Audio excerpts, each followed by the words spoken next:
Hi అండి, అందరికీ నమస్తే. నేను మీ Pavani. Welcome to my channel Pavani's kitchen. ఈరోజైతే ఈ వీడియోలో మనం తయారు చేసుకుందాం మెంతి కూర చికెన్ కర్రీ అండి. మరి ఎలా తయారు చేయాలో ఈ వీడియోలో చూసిద్దాం. ముందుగా అయితే చికెన్ని బాగా కడిగేసుకొని ఒక బౌల్లో తీసేసుకోండి. ఓకే, ఇప్పుడు స్టవ్ వెలిగించుకొని స్టవ్పై కడాయి పెట్టేసుకోండి. కడాయి పెట్టేసుకున్న తర్వాత దీంట్లో కావలసినంత ఆయిల్ వేసుకోండి. మీరు ఎక్కువ ఆయిల్ తినాలనుకుంటే ఎక్కువ వేసుకోవచ్చు, నార్మల్గా వేసుకోవాలంటే నార్మల్గా వేసుకోండి. ఆయిల్ హీట్ అయ్యాక కాస్త లవంగా, దాల్చిన చెక్క, ఇలాచి వేసుకోండి. అవి కాస్త వేగాక పచ్చిమిర్చి అలాగే ఆనియన్స్ కూడా వేసుకోండి. ఆనియన్స్ తొందరగా వేగాలి అంటే తెలిసిందే కదండి, కాస్త ఉప్పు వేసుకోవాలి. నేను ఒక స్పూన్ ఉప్పు వేస్తున్నాను, కర్రీకి సరిపడా ఉప్పు వేయలేదండి. ఒక స్పూన్ ఉప్పు వేసేసుకొని ఇవి కాస్త బ్రౌనిష్ కలర్ వచ్చేంత వరకు వేయించుకోండి. ఇవి కాస్త వేగిన తర్వాత అల్లం వెల్లుల్లి పేస్ట్ వేసుకోండి. మన నాన్ వెజ్లలో కాస్త అల్లం వెల్లుల్లి పేస్ట్ ఎక్కువ వేసుకుంటేనే టేస్టీగా ఉంటుందండి కర్రీ. ఆ నీసు వాసన అనేది రాకుండా ఉంటుంది. ఓకేనా అండి, కాస్త అల్లం వెల్లుల్లి పేస్ట్ ఎక్కువగానే వేసుకొని బ్రౌనిష్ కలర్ వచ్చేంత వరకు వేయించుకోండి. అది కూడా వేగాక దీంట్లో కాస్త పుదీనా వేసుకోండి, అలాగే మెంతి కూర కూడా వేసేసుకోండి. మెయిన్ ఇంగ్రీడియంట్స్ వచ్చేసి మెంతి కూర. సో మెంతి కూరని బాగా వాష్ చేసుకొని వేసుకోండి. అలాగే కాస్త కొత్తిమీర కూడా వేసుకోండి, ఫ్లేవర్ అనేది బాగా పడుతుంది. సో ముందుగానే కాస్త కొత్తిమీర కూడా వేసుకొని బాగా ఫ్రై అయ్యేంత వరకు ఏదైతే పుదీనా, మెంతాకు అలాగే కొత్తిమీర ఇది కాస్త వేగాక పసుపు వేసుకోండి. ఈ పసుపు వేసుకొని బాగా కలిపేసుకోవాలి. ఇలా బాగా ఫ్రై అయిన తర్వాత మనం ఏదైతే కడిగి పెట్టుకున్న చికెన్ ఉందో ఆ చికెన్ ముక్కల్ని దీంట్లో వేసేసుకోండి. ఇలా చికెన్ వేసేసి ఒక 5 నిమిషాల పాటు బాగా ఫ్రై చేసుకోవాలి. ఇలా ఫ్రై చేసుకుంటే చాలా టేస్టీగా వస్తుంది కర్రీ.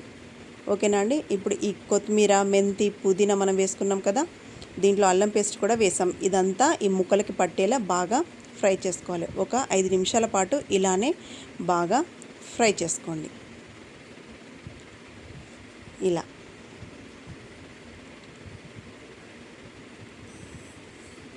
ఇది బాగా ఫ్రై అయిన తర్వాత దీంట్లో ఇప్పుడు మనం పైన నుండి బ్రౌన్ ఆనియన్స్ వేసుకోండి. దీంట్లో స్పెషల్ ఇదేనండి. ఈ బ్రౌన్ ఆనియన్స్ వేసుకుంటే కనుక కర్రీ అనేది చాలా చాలా టేస్టీగా ఉంటుంది. మన రెస్టారెంట్లో వెళ్ళినప్పుడు కర్రీ ఆర్డర్ చేసుకుంటాం, చికెన్ కర్రీ. ఆ టేస్టీగా ఉంటుంది, గ్రేవీ కూడా చాలా బాగుంటుంది. మనం ఇంట్లో వండుకుంటే రాదేంటి అని అనుకుంటాం కదండి. మీరు ఇలా ఒకసారి బ్రౌన్ ఆనియన్స్ వేసేసి కర్రీ వండండి, గ్రేవీ బాగా వస్తుంది, కర్రీ కూడా చాలా చాలా బాగుంటుంది. మీరు కూడా ఒకసారి ట్రై చేసి చూడండి. ఈ విధంగా బ్రౌన్ ఆనియన్స్ వేసుకుంటే చాలా టేస్టీగా ఉంటుంది. ఓకే, ఇప్పుడు మూత పెట్టేసి ఒక 5 నిమిషాల పాటు బాగా ఉడకనివ్వండి. ఓకేనా అండి. అది ఉడికే ముందు కాస్త పచ్చిధనియాల పొడి వేసుకోవాలండి, నేను మర్చిపోయాను. సో ముందుగానే పచ్చిధనియాల పొడి వేసేసుకొని ఉడకనివ్వండి. పచ్చిధనియాల పొడి అంటే ఓన్లీ ధనియాలని వేంపకుండా డైరెక్ట్గా గ్రైండ్ చేసుకున్న పొడి అండి. ఈ పచ్చిధనియాల పొడి వేయడం వల్ల టేస్టీగా వస్తుంది కర్రీ, ఫ్లేవర్ అనేది బాగుంటుంది పచ్చిధనియాల పొడిది. ఆ తర్వాత కాస్త కరివేపాకు వేసుకోండి. చికెన్లో కరివేపాకు వేస్తే టేస్ట్ అనేది చాలా బాగుంటుంది. ఒకసారి మీరు కూడా వేసేసుకోండి.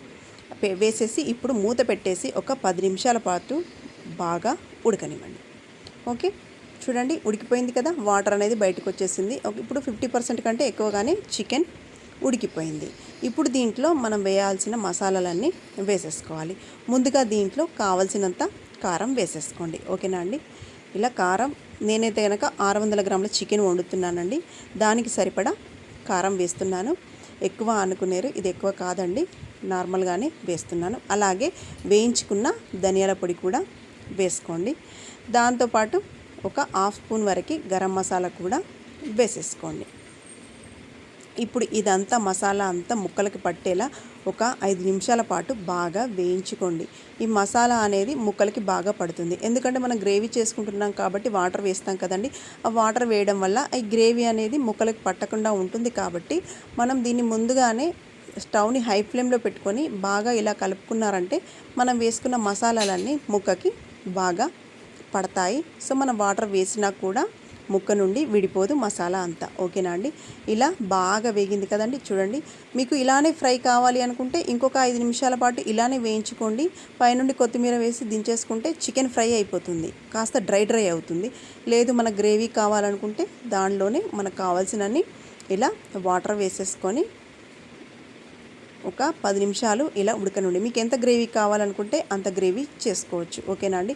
గ్రేవీ అంటే మరి నీళ్ళలా కాకుండా మీడియంలో ఉండాలండి. అలా ఉంటేనే ఈ కర్రీ టేస్టీగా వస్తుంది. మరీ నీళ్ళు వేసుకోకండి. దానికంటే ముందు కాస్త చిక్కదనం రావాలి అంటే కొబ్బరి పౌడర్ కూడా వేసుకోవచ్చు.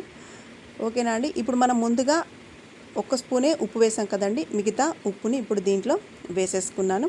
ఉప్పు వేసేసి బాగా కలిపేయండి. బాగా కలిపేసి ఒక 5 నిమిషాల పాటు మూత పెట్టేసి ఉడకనివ్వండి. ఓకేనండి? ఇప్పుడు మూత పెట్టేసి ఉడికింది కదండి. ఇప్పుడు చూద్దాం. చూడండి, పైకి నూనె తేలింది కదండి. చికెన్ ఆల్మోస్ట్ దగ్గరికి వచ్చినట్టే. ఇంకాస్త గ్రేవీ థిక్గా రావాలంటే కాస్త కొబ్బరి పౌడర్ వేసుకోండి. కొంతమందికి కొబ్బరి పౌడర్ నచ్చుతుంది, కొంతమందికి నచ్చదండి. నచ్చిన వాళ్ళు కొబ్బరి పౌడర్ వేసుకోండి. లేదు మాకు నచ్చది అనుకుంటే స్కిప్ చేయొచ్చు. ఓకేనా అండి? ఇలా కొబ్బరి పొడి వేసేసి ఇంకొక 5 నిమిషాల పాటు ఉడకనివ్వండి. మన కర్రీ టేస్టీ రావాలి అంటే కాస్త ఉడికితేనే అండి కర్రీ అనేది టేస్టీగా వస్తుంది. ఓకేనా అండి? ఇప్పుడు కాస్త కమ్మదనం కోసం కాస్త పెరుగు వేసేసుకోండి. ఒక 2 స్పూన్లు చిక్కటి పెరుగు వేసానండి. ఇలా చికెన్లో పెరుగు వేస్తే చాలా కమ్మగా వస్తుంది. ఓకే, అంతే అండి. పైనుండి కొత్తిమీర చల్లేసుకొని ఒక 5 నిమిషాలు ఉడికించుకుంటే ఎంతో టేస్టీ అయిన మెంతి కూర చికెన్ కర్రీ రెడీ అయిపోతుంది.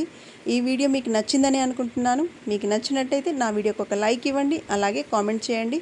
నా ఛానల్ని సబ్స్క్రైబ్ చేసుకోండి. థ్యాంక్ యూ అండి. Thank you for watching.